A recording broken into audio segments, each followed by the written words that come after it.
theawkward.org. From the News Channel 5 Network, this is the Takacs McGinnis Elder Care Law Hour.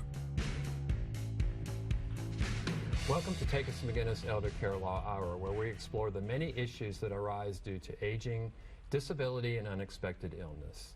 I'm your co-host, Tim Takacs. And I'm Barbara McGinnis. We often talk about Alzheimer's disease or other related dementias and the impact they have on your future care and estate plan, legal plans. But in today's episode, we're going to talk about other chronic conditions, or what do you do when you get a new diagnosis of a life-altering diagnosis like Parkinson's disease or ALS, and how should that impact your legal, financial, and personal care decisions? Tim and I often meet with people that have just received that diagnosis, whether it's themselves or a loved one. And Tim, how do we help people get started? Well, as you mentioned, it's a legal, financial, and personal care needs that we always need to address. And you know, as we always say, is that law is our last name. Yeah.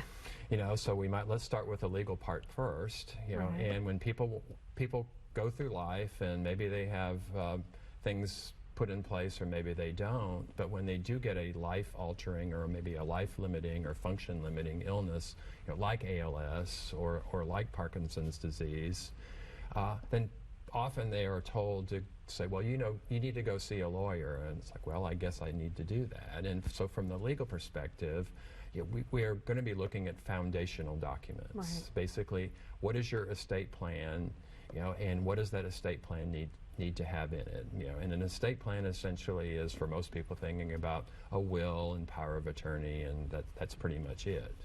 And many people already have estate plans, or maybe they've got an estate, you know, or maybe they don't. Mm-hmm.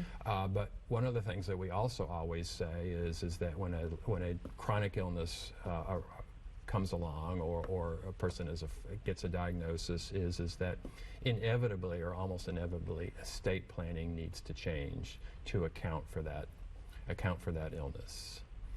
So, for example, we have people that come in with those new diagnosis, right. And their healthcare providers told them it's time to get your affairs in order, right? Because life is going to change for you, right? And part of that is making sure, if you've never put your powers of attorney in place, right, it is essential now to do so. Yes. So you have control over who will be making decisions mm-hmm. for you, and who will and educate those people about what you want. Exactly. It doesn't mean that you give up hope about your treatment plan. Right. It doesn't mean that you don't stay in control of your decisions as long as possible, mm-hmm. but you need to go ahead and put those documents in place so they're there. Exactly. And we're not waiting for a crisis, because just because you get a diagnosis of Parkinson's or ALS like we're talking about doesn't mean that you're immune from other sudden right. or more acute events as well. Sure. And of course, we're going to learn, you know, through these, you know, in this episode, that just because you have a diagnosis doesn't mean there's no hope, or doesn't mean that you've lost control. Absolutely.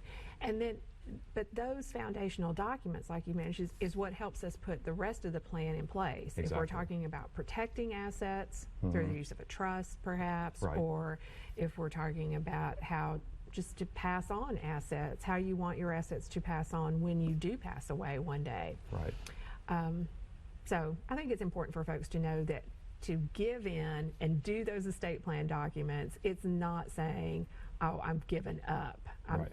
that I've lost hope. Yeah, and what's interesting is when you start thinking through this, like we do, and we try to educate, we do a lot of education in our practice in the yeah. firm, and one of the things that when you get into this situation where you suddenly face the possibility that you may need to be dependent upon others. You know, so now you have to start thinking about, well, I can't just sort of charge through life and do whatever I want, and you may need to be, you may need support, you may be a dependent person, and so how can you maintain that independence? And you may need, right, and you may need the support of others, and so from a legal point of view is as we often say, is who's going to make decisions for you if maybe you can't make a decision for yourself?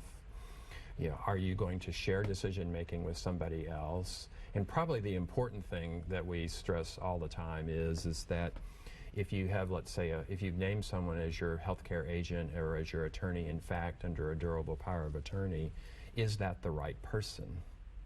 You know, is that person, what does that person know about you? Are they able to advocate for you? Are they able to speak for you? Because, as we also always say, is that we don't want to do this by committee. Oh, absolutely not. Because the more people you have in making decisions, and especially if you're talking about, I have 4 kids and I want them all to share equally in my decision making. Well, it's a rare family when 4 kids can even decide what time they want to have, you know, Thanksgiving lunch. Forget about how they want to take care of mom or dad. Right. So you need one leader. Everyone can offer up input, and that they also need to have conversations. So let's talk about the conversations that the person that is the principal is. What kind of conversations do they need to have with their new named decision makers? Okay, what kind of conversations? Well, one is going to be things like, do I want to stay at home? You know, and what does that mean to me? All right, so I have a diagnosis, say, of ALS, and you know, as we're going to hear later in this program, you know, what the consequences of that diagnosis are. Yes. Well, how life limiting is that? What if I get to a point where maybe, you know, can I stay at home for? Everybody wants to stay at home for as long as possible, but of course that begs the question of what does that look like? What does that look like? Yeah. You know, what becomes possible? Right. You know, and then you start looking at, okay, what are your finances? Where are you living now? You know, and all those issues or all those questions need to be discussed, you know, with the persons that you've named as your agents, your healthcare agent, or as your attorney in fact. So you have to review what are your resources altogether, not just your monetary resources, but your family support, your friend support base. What's your community resources look like? Right. And those will shape the reality of being able to stay at home as long as possible. Exactly. Because it's going to vary according to where we're living. Right. Other conversations, not just about where do I want to live, how do I want you to use my money? Right. You know, is it real important for me that you use my money in a way that it conserves principal for maybe my spouse or children or some sort of inheritance, or is it, no, like the other day I had a couple in and they were like, I want to use all of our money taking care of us. I don't care if I leave an inheritance. And that's absolutely okay. Exactly.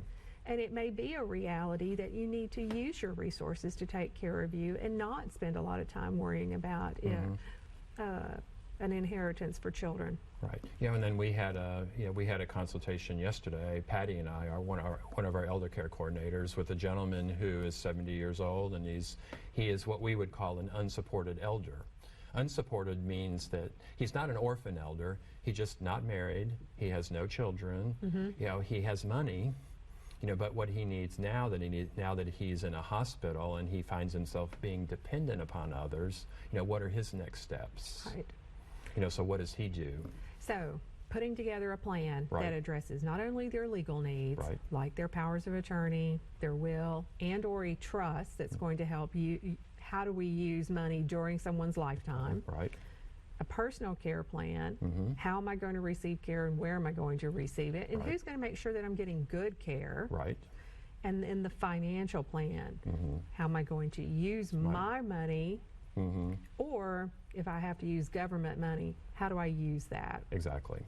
You know, that's like the sort of the three-legged stool of the legal, financial, and the personal care. And all of that, as we say, is planning needs to change. You know, I mean, that's sort of the lesson, because the goal here is to remain in control as long as you can. Yeah. You know, and if we can do that, then then you just basically hope for the best, plan for the worst, and hope for the best. Right. You know, and be optimistic about your future. But be proactive too. Yes, absolutely. Yeah. All right. So when we come back, who are we going to talk to when we come back? We are going to be speaking with the ALS Association, not all of them, but at least someone here from the ALS Association to learn more about ALS. Okay, and we have our contact information too, I think. Yes, somewhere Right. probably it's coming up someday or sometime. There it is. All right, great. All right. So we're at the same place, and then we'll be right back to talk with someone from the ALS Association. Right, so stay with us.